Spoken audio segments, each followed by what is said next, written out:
Today's episode is brought to you by Audible.com. Go over and get you a free audiobook 30-day free trial over at www.audibletrial.com/nerdcave. You can be picking up Timothy Zahn's new book, Thrawn. It's freaking awesome. Or you can get Ahsoka. You can get all these Star Wars books because everybody loves Star Wars. If you don't love Star Wars, what are you doing with your life? There's over 180,000 titles, though, to choose from. You can get it on your iPhone, your Android, your Kindle. And if you have an MP3 player and what are you doing with your life, you can get that there as well. So go over to audibletrial.com/nerdcave and grab you one of those new books. Get smart. We read at the Nerd Cave. We read. Build it beautiful. What is up, everybody? That's loud. It is loud, and that's how I'm going to be today. My name is Zach Dykes, and you're listening to the Nerd Cave Podcast, episode 227. Yeah. Sure. I think it's 227? It's either that or 226. Yes, I am joined along with the bearded sultan himself, Robbie Ross. Robbie, how you doing, my friend? Doing good, man. Staying busy. You got to ramp it up. You got to have the energy. Doing great, man. Yeah. Just been busy, you know, living life, doing Living stuff. La Vida Loca. Inside, outside. I thought it was inside out. Living La Vida Loca. I haven't heard that song since the 90s, bro. We did grow up in the 90s. Did you ever see Shrek? What's a Shrek? Wow. Don't Donkey. It's all ogre now, ever. Allie. In my swamp. It's all ogre now. This is all ogre now. I'm seeing what episode. Is it 220? I think it's 227. I'm looking it up. Wi-Fi has been slow today. We're on 226. On 226. And that's okay. It's okay. We'll be on 227 next week. Yeah. We'll be on that. Yeah. Each and every week, we sit here. We talk about all the nerdy news you need to know. That's all you need to know. That's all you need to know. But you can get all of it early over on patreon.com/nerdcave. Go over there, support us, get the podcast early, get Let's Plays early, get all sorts of goodies depending on what level you support us at, if I can speak. Or you can get it free. If you don't want to toss us those dollars, you can get it free over on youtube.com/nerdcave network. And each day we put out a segment with whatever it is. We have 4 segments and all that good stuff. And then on Friday, we put out the whole thing for your viewing pleasure. And if you're wanting on audio, you can get it over on iTunes and all the podcast services around the globe. And if you really want to do us a solid, if you don't want to pay us $1 and make Robbie holla, Boop, boop. then you can go review us over on iTunes. You could share our videos and get people watching That and also listening. makes me holla. Mm-hmm. Back, y'all. Yeah. Are you a holla back girl? Always and forever. Few times been around that track. No, ain't no holla back girl. Ain't no holla back girl. But you know who is a holla back girl? PubG. PubG has formed a new group that focuses entirely on PlayerUnknown's Battleground. PlayerUnknown's Battleground developer Bluehorn, which is a horrible name. Oh, wow. They should have just called themselves Blue Waffle. No. Developer Bluehorn has announced the formation of PubG Corp, which is still a really bad name. A subsidiary devoted to the game. Given PlayerUnknown's Battleground global success, we want to ensure that we have the operational efficiency that is required to support the game globally, said PubG Corp CEO Chang Han Kim, who previously served as Bluehorn's vice president. This new structure allows us to nibble as we look towards the expansion of strategic business opportunities that include the game's potential in the esports sector and growth of PUBG as a true global IP franchise. In an effort to create more centralized points of contact for players around the world, the newly formed subsidiary has opened an office in the United States with locations in Europe and Japan to follow. Alongside the announcement, the South Korean developer revealed PUBG has now sold over 13 million copies. It's a lot of copies. Now, just a month ago, that was 10 million. Like, each week we talk about it hitting a new. Like, last week I think it was 11. Like, PUBG is doing great things. I cannot wait till it comes to the systems. I can't wait to get in because I know me, Luke, I know we've talked about it. Mm-hmm. Like it seems like it's going to be so much fun to play, and I can't wait to get my hands on it. Yeah. and nibble myself. Nibble on it. It's nice to see that they're focusing on their success and doubling down on it. And Bluehorn, of course, will still be, kind of the head of everything, but they have their own subsidiary to that to focus on it. Just like any kind of Bluehorn is going to be the publisher, PubG Corp is going to be the developer, which I haven't seen the logo. Let's see if they show the logo in this. I wish that their logo for PubG Corp would be a chicken dinner. Just a nice chicken dinner. Winter chicken dinner? And winter chicken dinner. Or a frying pan. Oh. Either one. PubG, we got a... That is... The Bluehorn. That's... Alright. Oh, I thought you were saying that wasn't right, and I'm like, that's what popped up. No, I'm just saying that's like... Lackluster. Yeah. Hey. Hey, we're still playing Destiny over there. We're not having a community game night. We have voting open though right now over on our group for the next community game night. Like we're choosing the night of what night we play it. So we have like 3 choices. We have a Saturday, a Sunday, and then Halloween. Oh. So if Halloween happens, it has to be. Have to be Friday the 13th. I'm just saying. But PUBG got a new corp. 13 million sold. Most concurrent players on Steam now. It murdered Dota. Dota's blood is like all on the ground. Me still. It's just there. It's dead. But you know it's not dead though. Super Mario Run. You think it is? You've already deleted it off your phone. You're right. Super Mario Run is getting a new world, character, and more next week. Super Mario Run might not be the best Mario game by a long shot, but it's certainly one of the most popular entries, having been downloaded millions of times by phone users. Deleted millions of times. Probably so. We haven't heard much about the game after its release, but next week the game will receive a major update. The update adds several new features. The new World Star has 9 new levels exploring new tricks. Remix 10 has players trek through the 10 bite-sized sections of the game's current levels with new bonus medals, which acts as a repeatable challenge which can net you new decoration items. If players make it through Remix 10 and rescue Princess Daisy, she becomes a playable character. Finally, when the update drops, you'll be able to play your own music in the background. The characters you play will wear headphones when you do this. The update launches on September 29th, which has already happened, apparently. Don't you love old articles? I do. Now, what I do like about this is playing your own music while the app is going, because a lot of your games you have to play, it plays their music. Yeah. I do like where they put on headphones, and that's what you're hearing is your music through their headphones. I think that's a really cool idea. Yeah, I'm glad that they're showing support for the game, that they're putting out new stuff for it, because if they don't, then people are going to stop playing, then they won't pay for it, and et cetera, et cetera, et cetera. So you got to keep people involved. You got to keep people involved. You do. Just like an MMO. Just like Destiny 2. You got to keep people involved. Which, adding in the raid and Trials of the Nine. Well, just like the daily things that you need to do and all that. Banner's about to come. Yeah. And then like the faction wars are going on right now. Yeah, which is really cool. Dead Orbit, man. That Scout Rifle Doe. Mm-hmm. That's Bay. That's gonna be my Bay. We gotta win. You gotta get more coins. I've been killing it. You gotta get more coins. Inside is coming to Switch. Oh. I'm gonna switch it up here. Inside was one of the best platformers of last year. It was dark and a thoughtful tale players could complete in about 2 hours. This makes it perfect for flights and car trips, which is why news of the Switch version should pique your interest if you haven't played the game before. The news comes via Japanese gaming magazine Famitsu, there we go, who found out about the port while having dinner with Arndt Jensen, head of Inside developer Playdead. Had dinner with Playdead, creators of Limbo and Inside, and also The Last Guardian's composer.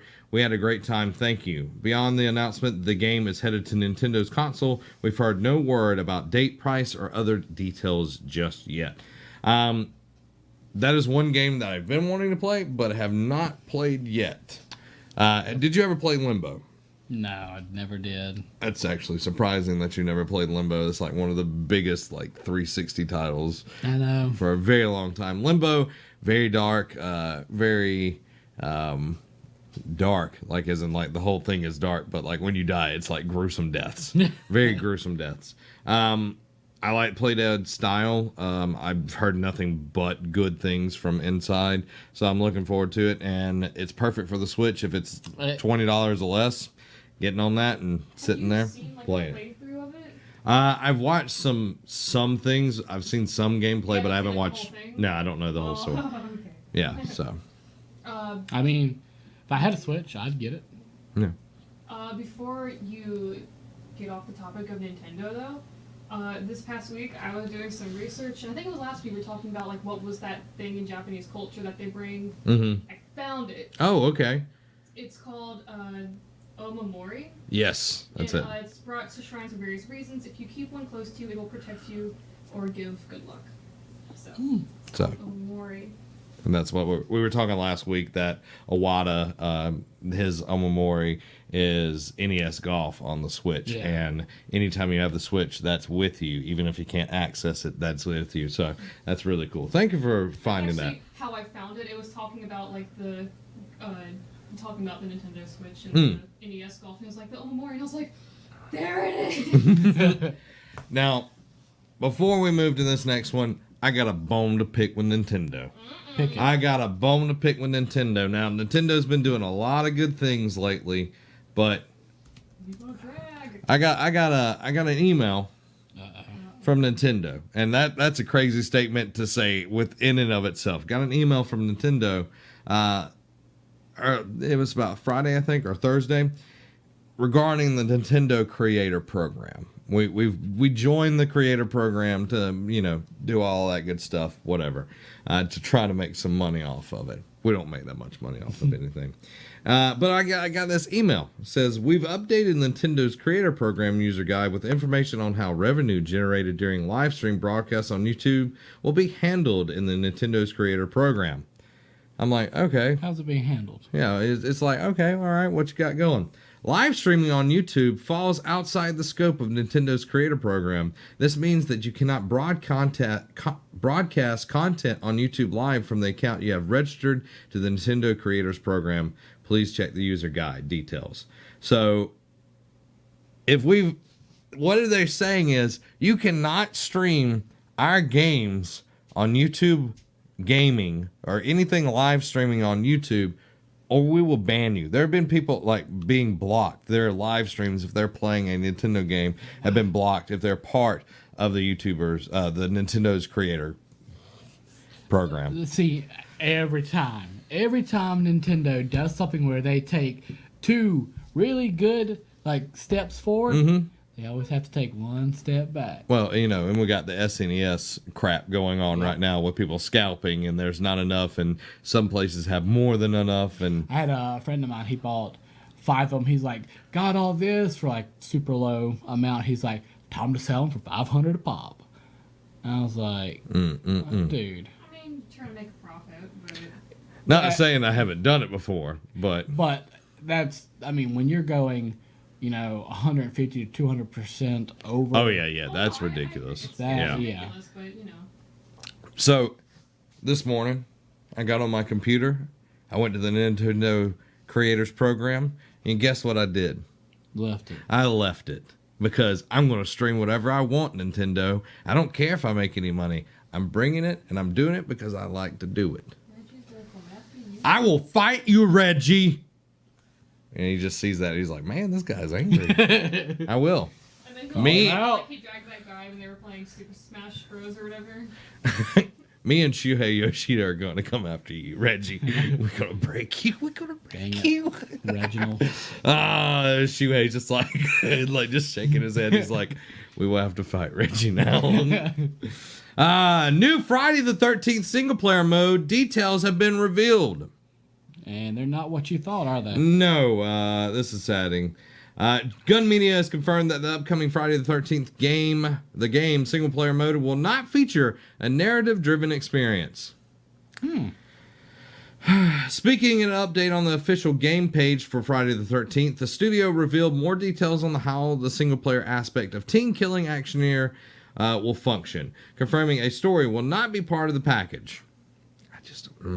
Instead, players will be presented with a series of challenges that plunk influence from IO Interactive's critically acclaimed Hitman. Here, gamers will be placed in the lumbering shoes of Jason Voorhees himself as he hunts down counselors who are currently unaware of his presence. Okay. Hitman still has a story. Just saying. Very true. Just saying, the new Hitman still has a narrative that connects all of this. Yes, you can play the levels over and over and do all these different things, but there is a narrative that There's an underlying story. Yes, that does connect it. So I just wanted to point that out there. However, the challenge will require players to perform certain tasks, such as dispatching a certain character first, or killing them with a specific weapon, or in a certain way. Gun Media explained that the reason for eschewing a story for the single-player mode comes down to the fact that Friday the 13th movies were never really known for their narrative. The studio explained it was pretty much about Jason, victims, awesome kills, and the occasional boob. And such is the direction they have taken with the game. In addition to the challenge features, the single-player component will also include additional content that will be rolled out in the coming months. Players will be able to take part alongside bots offline, where they can sharpen their skills as Jason while competing against AI-controlled opponents. Virtual Cabin 2.0 also is in the pipeline and will improve the version of the original Virtual Cabin, which allows gamers to explore various locations like an interactive museum, check out various game assets, puzzles, Easter eggs, and film references. The Friday the 13th single-player mode will be made available in winter 2017, so stay tuned for more details. That is an excuse. I'm sorry. Honestly, I agree with them. I mean, I do see where they're coming from. I see where they're coming from, but that's lazy. Yeah, but I mean, I don't see why you would add a story into a game where there's technically not supposed to be a story. Yeah, no, You could, man. Like, that would be so much better. It'd be so much better than, oh, go get 10 kills. Oh, go fetch this. I don't play the game for that. Like, if I want multiplayer, I go play multiplayer. If I want single player, I want a freaking story. I don't want to waste my time on challenges. Jeez. So, for story mode for Jason, it would just be the story of the movies. Like, that's all it would be. And the story of the movie is Jason going to kill people. They could pin something that's interesting, though. Like, they could do something better than that. They could have, but I don't see where they would go with the story. They could do anything. The only story to gain from at least the first Friday the 13th is to not have premarital banging. Because that's how, he died, right? Like, two counselors were, off banging in the woods or something, and then he drowned. Isn't that, how he died? Yeah, I think so. That's the most... Is that why he kills people when they're doing it? Yep. He kills everybody. Well, but all the time. Targets, the slutty counselors and all that stuff. Because they were banging and he drowned. Yeah. So, if you're a camp counselor... Don't bang. Yeah. I was a camp counselor, but I wasn't. Obviously, I'm not one of those. Obviously. Oh!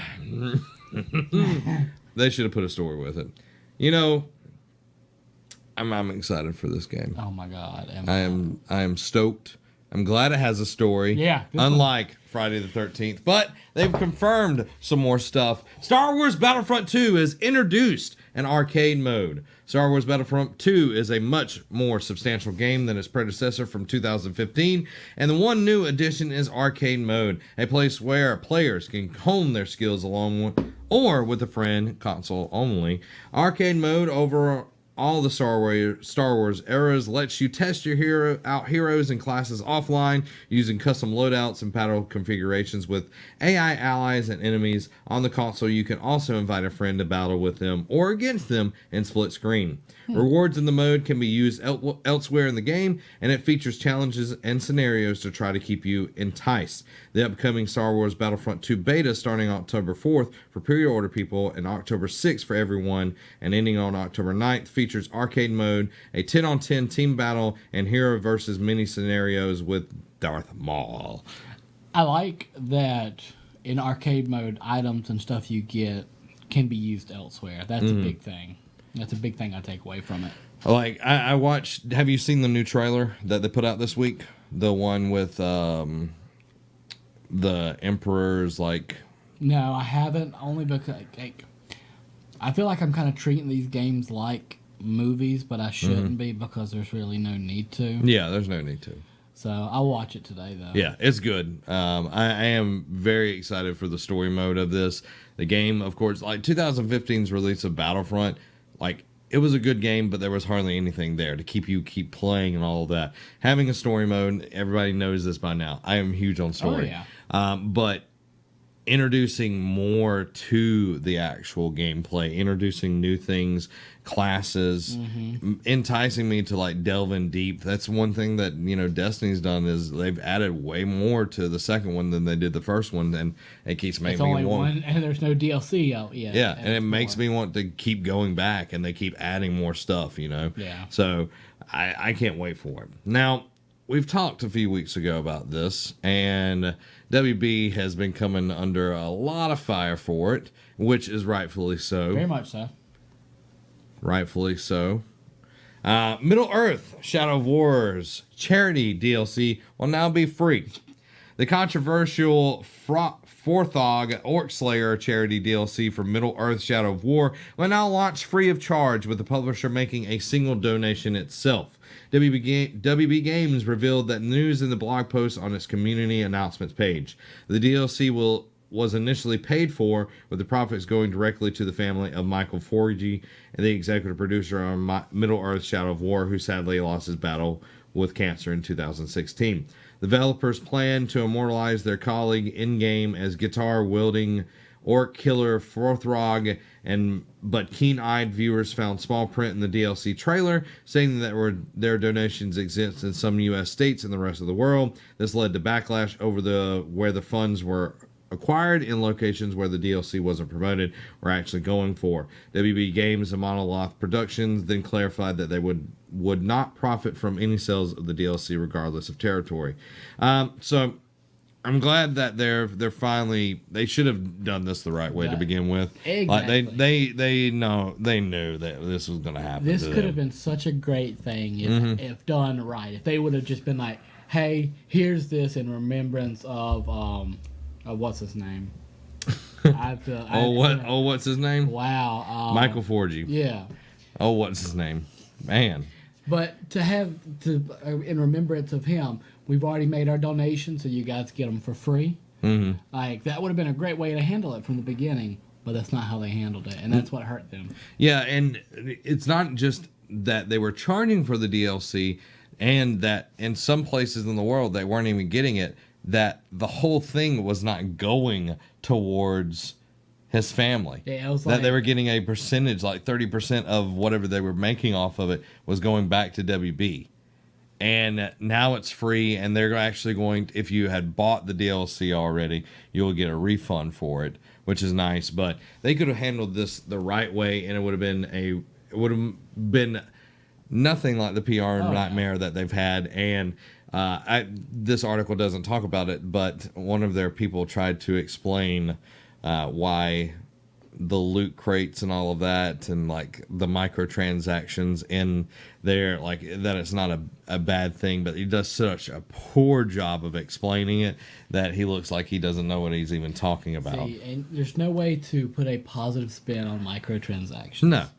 You look like, I want to play the new 2K18 game, but it is so broken because of the microtransactions that this will be the first year that I do not buy NBA 2K.